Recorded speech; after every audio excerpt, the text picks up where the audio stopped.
Hey, it's Abdul. Assalamu alaikum everyone. Hope you guys are doing well. Welcome to this PAL session on plasma lipoproteins. First things first though, Ramadan Mubarak. Hope you guys are having a great Ramadan and looking forward to Eid right around the corner. Now, starting with like a very honest statement, biochemistry kind of sucks. I think that's for the majority of people. It's not the most interesting topic, and it's not really what we signed up for medicine. But unfortunately, you gotta know it for the exam, and also it's important for a lot of board exams. Now, this topic is not an exception. I think lipid transport and plasma lipoprotein really seems very chaotic at first. And this image of the spaghetti junction in Birmingham kind of really depicts how it feels. In today's session, I really hope I could make this topic a bit more easy to understand and a bit more entertaining. Now, unfortunately, this topic is also very high yield for anyone interested in doing step one, which is probably the vast majority of you because it comes up a lot in both step one and sometimes in step two, and it's something they really love to test. Ultimately, though, you guys are all trying to be doctors, so your priority is going to be understanding and treating disease. And in order to really understand the pathology, it is crucial that we learn the normal to appreciate the abnormal. And that's why the vast bulk of this topic today will be understanding the physiology of lipid metabolism and transport. So the way how this is going to be structured, we're going to start with a little cheeky introduction just to kind of understand what's going on, and then we'll dive into lipid transport in detail. Once we've built up that foundation, we could move on and discuss pathologies like atherosclerosis and familial dyslipidemias, and finally learn how to treat them using lipid-lowering drugs. So, starting with our introduction, I think it's crucial that we understand the basics. So let's start at the basic functional level, and that's the lipids. Now, we have something called fatty acids. You know, it has a carboxyl group in one end and this long chain of carbons and hydrogens. Ignore the difference between saturated and unsaturated. Just focus on the basic structure of a single fatty acid. Now, because of that long chain of carbons, fatty acids are insoluble in water, which means in order for them to move around in blood, which is mainly water, they gotta be carried by something, and that something is albumin. Now, if we take a molecule of glycerol and we combine three fatty acids, we get something called a triglyceride. And like the name suggests, tri for three, this is going to be a molecule of a triglyceride. Now, this is an important storage function of fatty acids because if you have a lot of fatty acids, it's not as efficient from a storage perspective. Now, this is the same thing in the image. You can see a single molecule of glycerol and then three fatty acids bound to it. This is just cholesterol. It's just it's how cholesterol looks like. It's just honestly not much to say about it, but just know how it looks like. Now, we have a problem. All lipids are nonpolar, and when something is nonpolar, it means they're not able to dissolve in water and in blood. So we need to have some sort of transporter for them. For free fatty acids, we mentioned it's albumin. For triglycerides and cholesterol, they have to be shuttled by something called a lipoprotein. Now, what are exactly lipoproteins? As we said, these are lipid transporters. They transport triglycerides and cholesterol, but they are not a singular entity. They actually exist in many different forms. In particular, we have five different examples of a lipoprotein that we have to know. The biggest being a chylomicron, then you have something called a HDL, and then you have a VLDL, LDL, and IDL. Now, when you look at the entire spectrum of lipoproteins, you will see that as you go from left to right, they tend to get smaller. So the largest lipoprotein is chylomicrons, and the smallest are HDLs.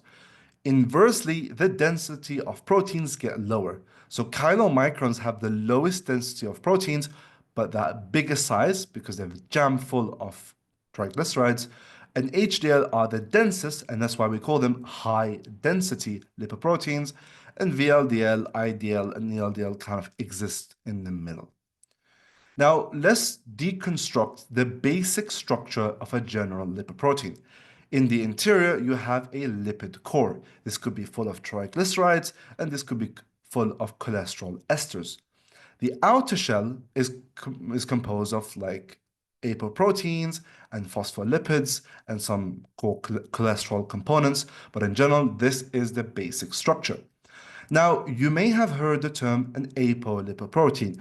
What exactly is the difference between a lipoprotein and an apolipoprotein?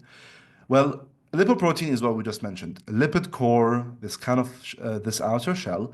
An apolipoprotein is a specific protein found on the outer shell of a lipoprotein, and it serves a lot of very important functions, as we're going to see later on. Now, two very important apolipoproteins that you're going to hear of is ApoB48 and ApoB100.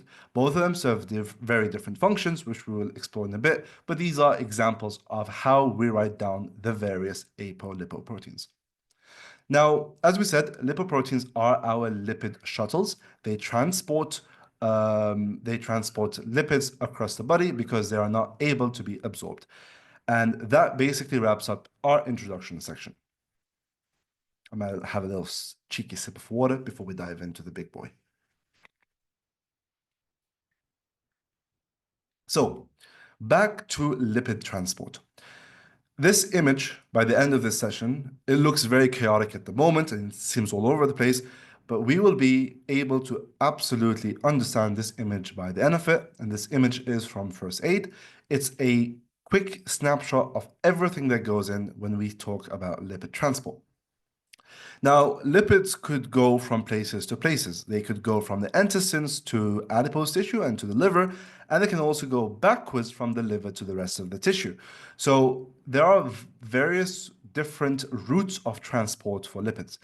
In particular, your slides do mention four main routes that you have to know. The first route is from dietary lipids, from the triglycerides in your meals and the cholesterol in your meals, from the intestines to the rest of the tissues. Then you have fatty acids created or stored in the fat, sent to the rest of the tissue.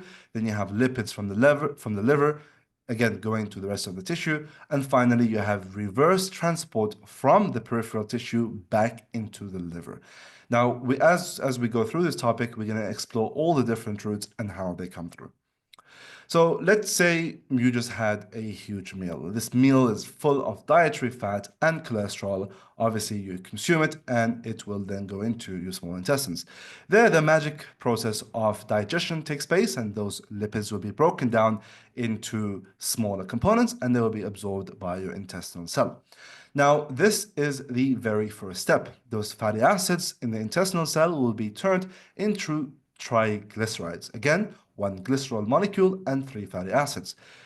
Now, these triglycerides will be packaged into our very first lipoprotein, the chylomicron. The chylomicron structure, the general structure of a chylomicron kind of looks like this. You have a lipid core made of mainly triglycerides, and a mature chylomicron has three apolipoproteins. The first one is ApoB48, then you also have ApoE and ApoC2. Now, initially at first, it only has the ApoB48, and this apolipoprotein is very, very important because it allows the enterocyte to secrete the chylomicron. Hypothetically, if someone had a genetic mutation which deletes ApoB48, the chylomicrons will not be able to leave the enterocyte and enter the circulation. So if you take a blood sample from this patient, you will find 0 chylomicrons in the blood. So initially, this is what happens. All the triglycerides are packaged into one chylomicron, which only contains ApoB48. There, it will go into the lymphatics, and from the lymphatics, it will enter the rest of your systemic circulation. Once it's in the circulation, the chylomicron will bump into an HDL, and it'll start kind of like being cheeky, and HDL will donate two apolipoproteins. It will donate ApoC2 and ApoE.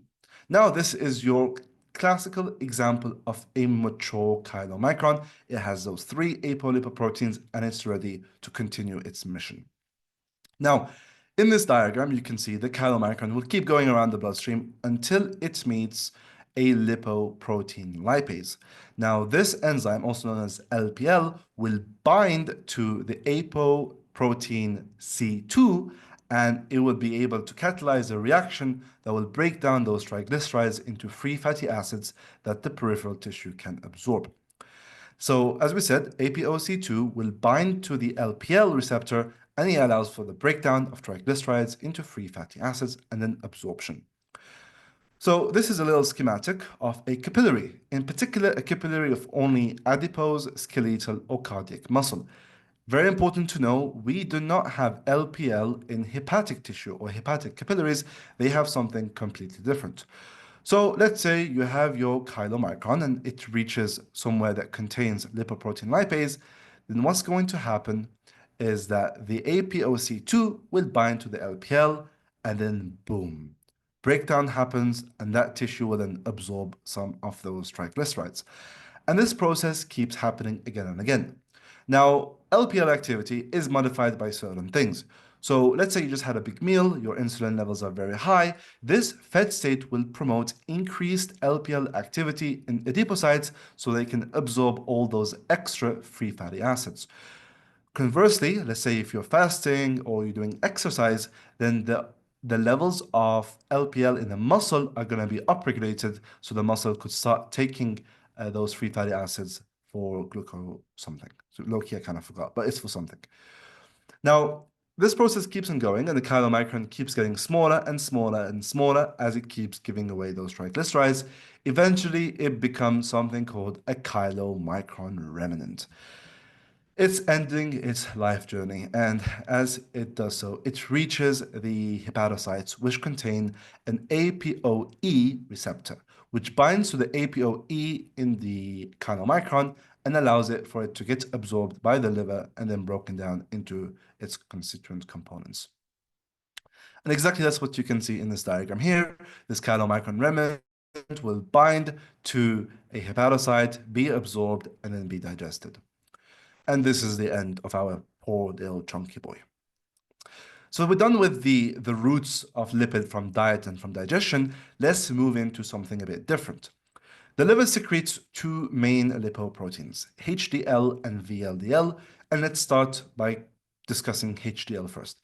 HDL is considered a scavenger lipoprotein. It's a very, very hungry boy and it just wants to eat. So when the liver secretes a level of HDL, this HDL contains two important enzymes. One of them is called LCAT and one of them is called CETP. Now what LCAT does is that it esterifies cholesterol in HDL, which means that it converts cholesterol into a cholesterol ester. Now, one nice thing about cholesterol esters is they are able to be better packed into a lipoprotein, which makes it a bit more of an efficient process. So what LCAT does, it allows the HDL to pack more and more cholesterol in each HDL. CETP is a bit different though. It's more of a transfer enzyme. What it does is when an HDL meets an LDL or a VLDL, it basically takes some triglycerides from the LDL and VLDL and it gives them some cholesterol esters that they can take to the rest of the tissue, which is a bit of a nifty little thing that they do. Now, looking at the structure of HDL, you can see, again, it's very similar to a chylomicron. You have the basic structure of a lipoprotein, but the first thing you notice is that this lipid core is mainly made out of cholesterol esters. The amount of triglycerides is very low. You also see a new apolipoprotein, which is APOA1. Now, obviously, we've seen APOE and APOC2 before. These are the two apolipoproteins that are donated to chylomicrons and LDLs. So these are what's donated later on, but APOA1 is something a bit new. What APOA1 does, it activates LCAT, which allows for more efficient cholesterol packing by the HDL. So what it does is, it just activates the enzyme that we just mentioned that esterifies cholesterol and turns it into cholesterol esters. Now, HDL are very important in reverse cholesterol transport. You guys probably remember from high school that atherosclerosis and a lot of pathologies are due to cholesterol accumulation in the blood vessels. Now, HDL is considered healthy because its job is to take those cholesterol and take them somewhere else. Now, how do we make sure that the HDL is not taking cholesterol from one vessel and then dumping it into the walls of another? Now, the secret to this selective dumping of cholesterol is something called SRB1, which is, or scavenger receptor B1. This binds to HDL and selectively uptakes the cholesterol. And what's very interesting is we don't see SRB1 everywhere. SRB1 is heavily concentrated in hepatocytes and steroidogenic tissues like the adrenal glands. Don't forget that there's a lot of glands in our body that produce a lot of steroid hormones, and that requires cholesterol. So it makes sense to have a lot of SRB1 in these regions so the HDL could give those cholesterol and they can use those cholesterol to give us some nice steroids. So that's how the reverse transport process works. It's through the HDL molecule. So we've gone through chylomicrons, we've gone through HDL, now we go through VLDL, IDL, and LDL. They're both very similar. A molecule of VLDL will eventually become an LDL molecule. So let's say we want to ask a question. How do lipids from the liver travel elsewhere? Let's say I want some fat in one of my muscles and I have a lot of lipid storage in my liver. How does it get from the liver to there? And the answer to that is going to be through VLDL. So this is an example of a VLDL structure. It's a bit similar to a chylomicron. You have an ApoB100, not a B48, a B100, ApoE, ApoC2, and mainly triglycerides with a bit of cholesterol. This is an example of a mature VLDL. Now, obviously, they are not born with an ApoE or an ApoC2. This comes from an HDL molecule in a very similar fashion to chylomicrons. However, as they are secreted from the liver, every single VLDL molecule comes with ApoB100. This is how you know you're dealing with a VLDL. Now, as it goes into the circulation, this VLDL will bump into an HDL molecule and it will donate to it ApoC2 and ApoE. Now, very similar to a chylomicron, the same thing happens. Whenever the VLDL meets with an LPL or a lipoprotein lipase, they will bind via the ApoC2 and it will unload some of those triglycerides. And as it does so, the amount of triglyceride content would decrease and decrease and decrease.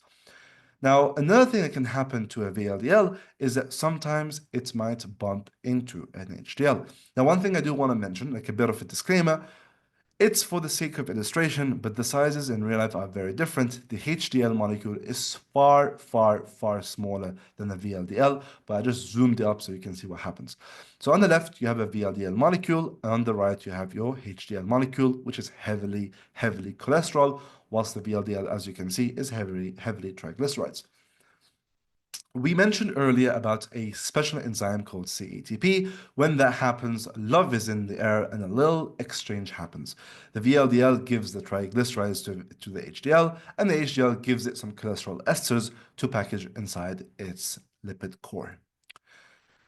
Now, this VLDL will eventually decrease as this happens. The amount of lipids inside it will begin to decrease and the amount of cholesterol esters will begin to increase. At this stage, we start calling it a IDL. This IDL is not very stable and it will undergo changes. The first change is going to be caused by HDL. HDL is a bit racist and it'll be like, hey, I did not allow my valuable apolipoproteins to be on you, and it will demand for them back so that IDL will lose ApoE and ApoC2. And you can see it here. This is the IDL that will then lose those to a HDL molecule. Eventually, that IDL, once it loses those apolipoproteins, it is now only left with ApoB100, but the core has changed dramatically. It is mainly cholesterol esters. The amount of triglycerides now are very low. So at this point, we call this molecule an LDL molecule. LDL transports cholesterol to tissue with LDL receptors. So the main function of LDL is to transport cholesterol, which makes sense because that's what it's mainly shuttling. Now, the vast majority of this cholesterol will go back to hepatocytes. In fact, 80% of LDL eventually goes to hepatocytes, but around 20% goes to peripheral tissues. And as you guys probably remember, cholesterol is one of those things which is very important in all cellular function. So it will then go towards the rest of the body and donate some cholesterol for the cellular functions, which I have no idea what they are, but I know that they exist. And that's what you can see in that image there. You have an LDL molecule. It will bind to an LDL receptor at the ApoB 100, and then it will be endocytosed. This is very important. There's a whole mention about, oh, clathrin-coated receptors and endocytosis, but eventually it will be uptaken entirely by the cell, and it will be gone that way.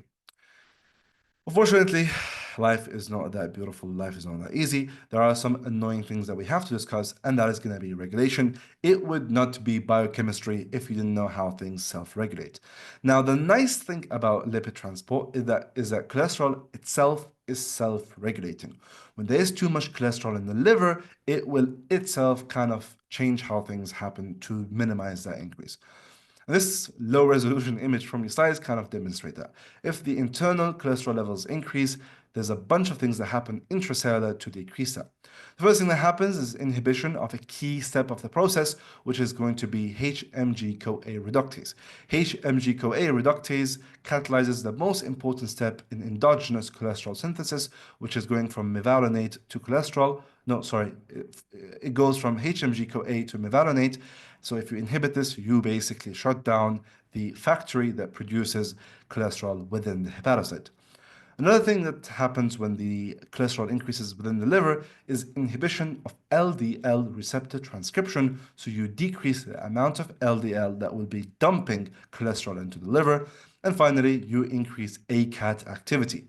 Now, ACAT activity, ACAT is an enzyme that converts cholesterols into cholesterol esters, very similar to LCAT in an HDL molecule. So this allows for all that extra cholesterol to be stored as cholesterol esters. Now, how do we know whether the cholesterol level is high or low? The answer to that is going to be by something called SREBP2. Whoever named this name, anywho, it's Ramadan. It's a cholesterol sensor. It detects high levels of cholesterol and it will shut production down if that is the case. And the way it does that is via transcription factors. Now, SREBP2 is in the endoplasmic reticulum, and if it detects high levels, let's say if it detects low levels of cholesterol, it will induce the inhibition of these transcription factors for both the LDL receptor and the HMG-CoA reductase enzyme, and the opposite is true if the levels are too high. And we are finally done with lipid transport. Now moving on to, this is the whole image that we went through. I'm gonna ask if there's any questions by anyone here before we move on to the next segment.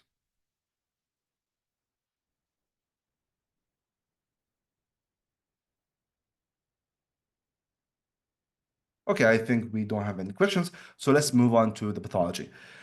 Now it's time for us, now we understand the basics of lipid transport, we could really appreciate the pathology. And our first pathology of the day is going to be atherosclerosis. Now I'm sure you guys are very well aware that it kind of low-key sucks.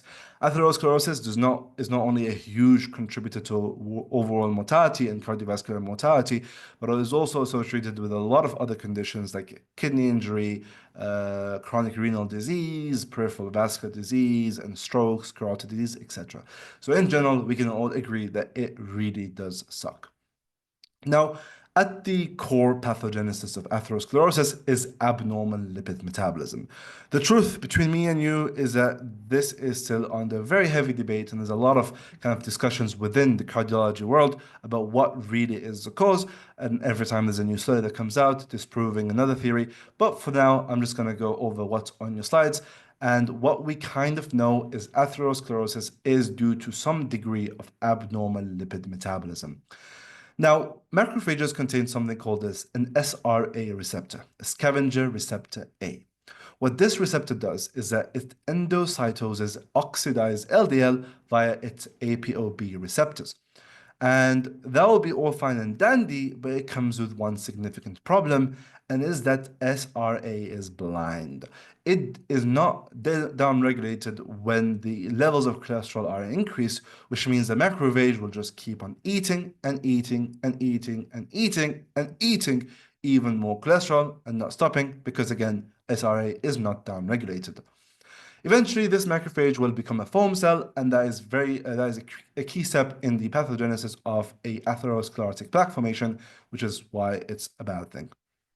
Now, this diagram is in your slides and kind of like shows you the general kind of like pathogenesis. I'm gonna keep it simple. Everything begins when an LDL molecule becomes oxidized. Why does that happen? Again, there's a lot of theories, a lot of underlying causes, but let's say an oxidized LDL happens for whatever reason. And it also kind of demonstrates the reason why a lot of people say, oh, having vitamins and having like beta carotene and these antioxidants decrease the risk of cardiovascular disease. It's because these kind of vitamins and beta carotene, they inhibit the oxidation of LDL, which is the very first step. But let's say for whatever happens, you have an oxidized LDL molecule that will be gobbled up by your macrophage, which has those SRA receptors. But because there's no downregulation, it just keeps on eating and eating and eating, and eventually that macrophage will become a foam cell. And these foam cells will begin to accumulate on the endometrium of blood vessel walls. And obviously, there's going to be a lot of cytokines and growth factors, which will allow the formation of that atherosclerotic plaque, which I'm sure you guys are going to cover in much, much more detail in your cardiology rotations, either in first or second or maybe third year. Now, what we can agree and confirm that these high LDL levels are not good. The higher the LDL level, the higher the chance of oxidation and the higher the chance of plaque formation. And that also explains why we like to see high levels of HDL. HDL is considered protective. It's a scavenger lipoprotein. It will find those cholesterol in the blood vessel wall. It will absorb them and take them somewhere else, somewhere safer, somewhere with a high concentration of that SRB1 that is found in the hepatocytes and in the steroidogenic tissues. But wait, there's more.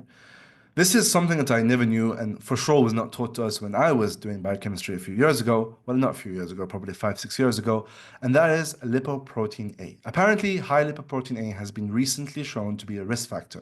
And what lipoprotein A is when you have an ApoA molecule attached to an ApoB100 via a disulfide bridge. This is what's considered a lipoprotein A, and it is an important cardiovascular risk factor that is seen in a lot of patients who suffer cardiovascular disease. And that is it for atherosclerosis. Do you guys have any questions so far?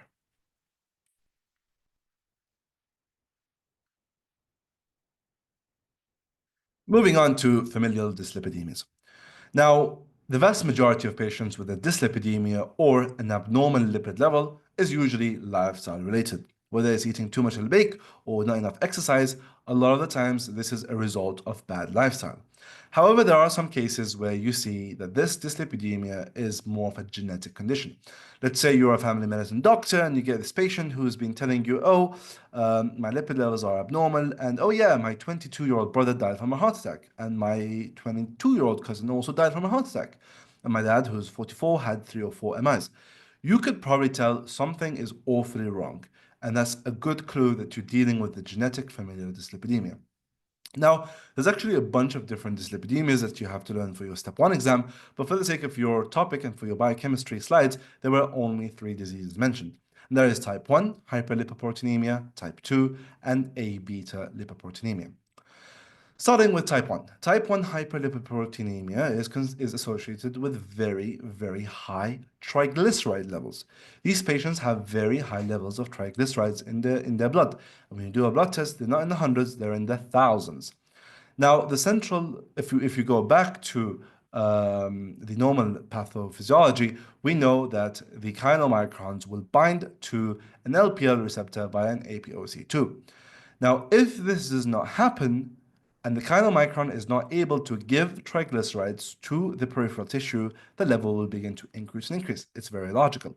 So type 1 hyperlipoproteinemia is an autosomal recessive condition caused by either a problem in APOC2 or a problem in LPL. So a deficiency in either of those will lead to a type 1 hyperlipoproteinemia. Now, these patients usually present with recurrent pancreatitis. If you guys don't know, one of the causes of pancreatitis is going to be high levels of triglycerides when it reaches the thousands. And so these patients will present with recurrent pancreatitis. You'll do blood tests and you will notice that the triglyceride count is very, very high. Other signs that you could see, maybe a very milky appearance of their blood on blood draw. And also you might find these xanthomas and these xanthelasmas, which are lipid accumulation on skin. And these are also very commonly seen in these patients. Now, one very important thing to note is that type 1 is not associated with atherosclerosis. There is no problem with the LDL. This is a pure triglyceride and chylomicron problem. So these patients do not have early onset atherosclerosis. Then we have type 2 hyperlipoproteinemia. This is seen in patients who have very high levels of LDL. Now, this could either be a problem with the LDL receptor, this could be a problem with ApoB100, or it could be a problem or a mutation in PCSK9, which is the molecule responsible for the degradation of LDL receptors. So regardless, in these patients, they do have an association with atherosclerosis because they have a severely elevated LDL levels, which will then become oxidized, gobbled up by those macrophages via the SRA, they turn into foam cells, and then you have an atherosclerotic plaque. So these patients do have early onset MI. And this is the difference between them.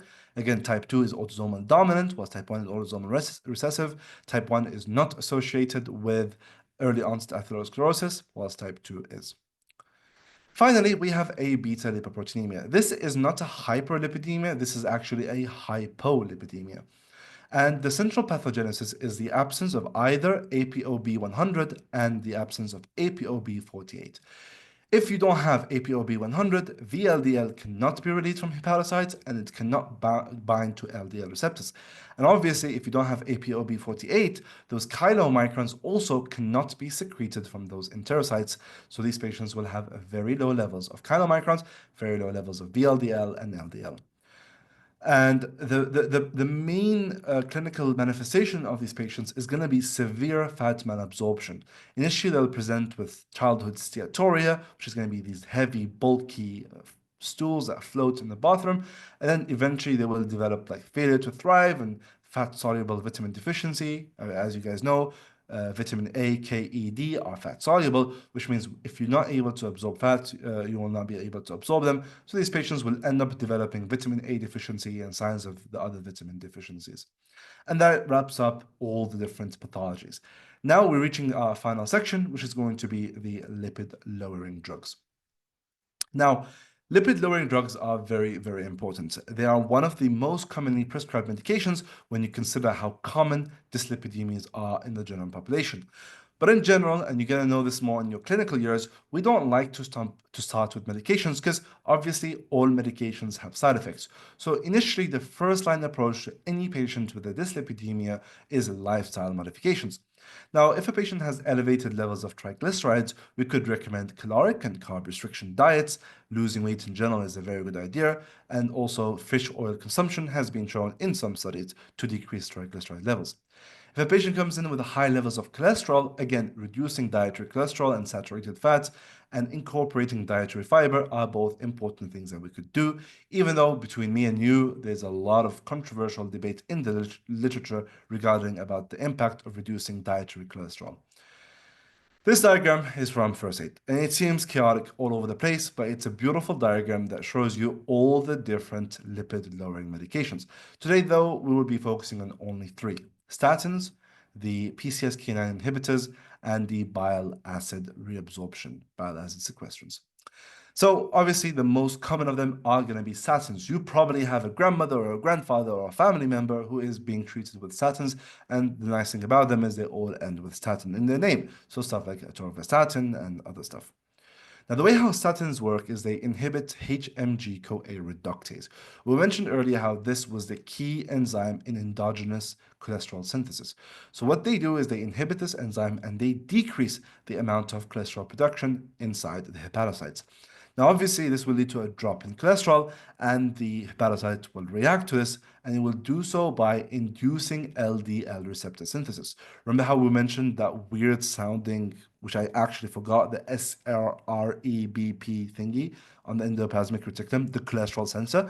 That will detect a drop in cholesterol and will induce transcription factors for LDL receptor synthesis. This increase in the LDL receptors expressed by hepatocytes and the peripheral tissue will lead to a decrease in the serum cholesterol. And what we want to decrease serum serum cholesterol because we don't want it to be oxidized and eventually be gobbled up by those cheeky macrophages. And this is exactly what statins do. They inhibit HMG-CoA reductase and they stop this entire cycle. Then you have bile acid sequestrants, and the most famous one is cholecystramine. Funnily enough, we mentioned how if a patient has high levels of cholesterol, we can ask them to take a lot more fiber. And fiber kind of works in a very similar way to bile acid sequestrants. What these do, they bind to bile acids and prevent them from being reabsorbed in the GI.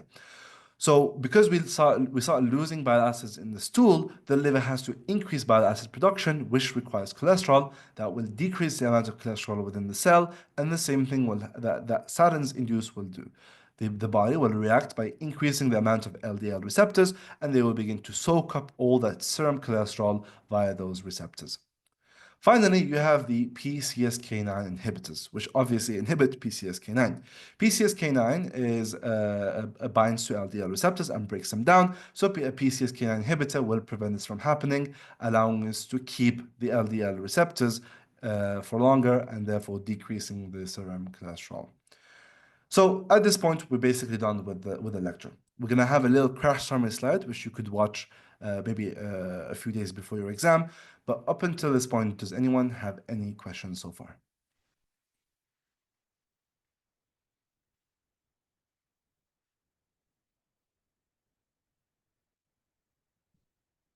Okay, I think there's nobody, so let's quickly jump into this crash summary section. So this was the slide that we went and learned. We spoke about how when you take a diet rich in fat and cholesterol, that will be broken down into lipids, and these lipids will be packaged into a chylomicron that only contains ApoB48.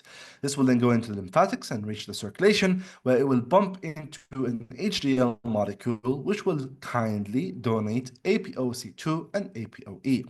That ApoC2 is important because whenever the chylomicron will reach a peripheral tissue that contains a lipoprotein lipase, it will bind into it, and those triglycerides will be broken down into free fatty acids that can be absorbed by the peripheral tissue. This will keep going on until the chylomicron is very, very small and becomes known as a chylomicron remnant, which will then bind to the ApoE receptor in the hepatocyte, and it will be absorbed to be gone forever. From a liver perspective, the liver will also donate a VLDL molecule, which only contains ApoB100 until it meets with a VLDL, until it meets with an HDL, which will donate an ApoC2 and an ApoE. Again, the VLDL at first only comes out with ApoB100. That VLDL will do the same thing as a chylomicron. It will bind to LPL receptors in the peripheral tissue and give some triglycerides, and sometimes it will also switch triglycerides for esters with an HDL via the CETP enzyme. As this happens, the VLDL will get smaller and the cholesterol content of it will increase in proportion to the triglycerides, and it will be known as an IDL. IDLs are very unstable and they lose the ApoC2 and ApoE from a HDL and become something called an LDL. This LDL only contains an ApoB100, which will then bind to LDL receptors and be endocytosed. HDL, which contains LCAP, is an important molecule that is a scavenger and it will gobble up all those excess cholesterol in the peripheral tissue and take it to other places like the hepatocytes or steroidogenic tissue, and that's lipid transport in a nutshell. Important enzymes in lipid transport, we spoke about CETP. This is a very important transfer enzyme that transfers cholesterol esters to other lipoprotein particles like LDLs and VLDLs. And then you also have hepatic lipase, which is important in breaking down triglycerides in the remaining IDLs and chylomicron remnants in the liver. You have something called hormone-sensitive lipase, which degrades the triglycerides in the adipocytes. You guys probably took this in a different topic. This is very important in gluconeogenesis. We spoke about LCAP previously. It's very important in esterification of plasma cholesterol, which allows it to be packed very efficiently within a molecule of HDL. We spoke about lipoprotein lipase, which are only found in cardiac, skeletal, and adipose tissue, not hepatic tissue, and they break down the triglycerides into free fatty acids when it binds to an ApoB48. PCSK9 degrades LDL receptors, and therefore they increase the amount of serum LDL.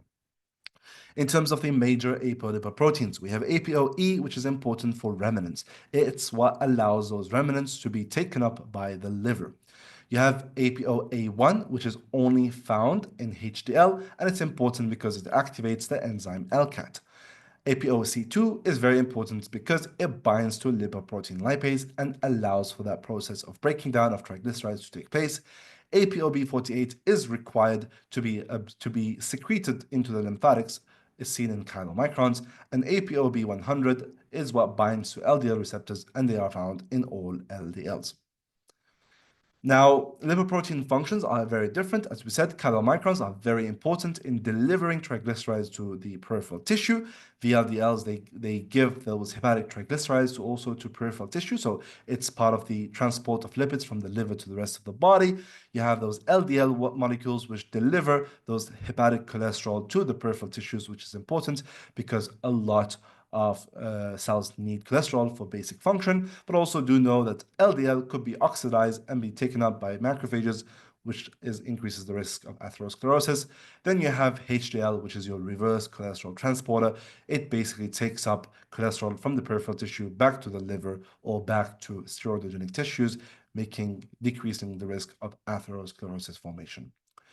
We also spoke about familial dyslipidemias, the difference between type 1 and type 2, type 1 being autosomal recessive, a deficiency in either LPL or ApoC2. These patients have very high levels of triglycerides, recurrent pancreatitis, but do not have increased risk of atherosclerosis. Type 2 hypercholesterolemia, though, is an autosomal dominant mutation where you have a problem in either the LDL receptor or apoprotein B100. These have very high levels of LDL, and they have very early onset atherosclerosis.